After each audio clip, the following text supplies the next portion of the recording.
When caring for someone with Alzheimer's or a related dementia, every day is different.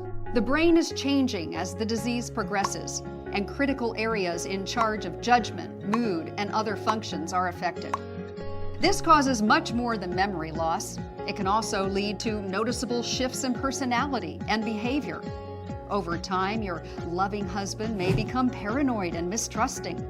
Your vibrant mother may become withdrawn and depressed. This can be extremely hurtful and cause feelings of loss. But it's important to remember they are not acting out to hurt you. They are displaying symptoms of a disease they cannot control.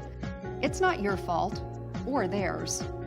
You can learn to cope with these emotional changes by adopting a 3-step approach called IDEA. First, identify the new behavior. Ask yourself if you can describe it and if others would see it the same way. Next, explore why this behavior is occurring. All behaviors have meaning. What are they trying to communicate? Are they sad, sick, or in pain? Are they bored? Finally, adjust.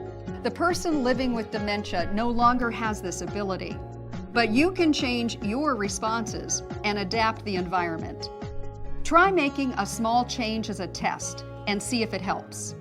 For example, maybe your father starts refusing to bathe even though he used to shower every day. After identifying this as an issue, ask yourself, what's he trying to say? Is he afraid of water? Is he embarrassed and trying to protect his modesty? Now it's time for you to adjust. Start treating bath time like it's a spa. Light some candles and turn on relaxing music. If that doesn't work, see if he wants to go swimming in his trunks in the bathtub.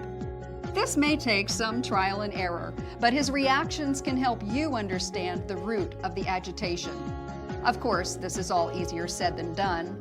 It's okay to feel upset and overwhelmed at times. When that happens, take a deep breath and reset.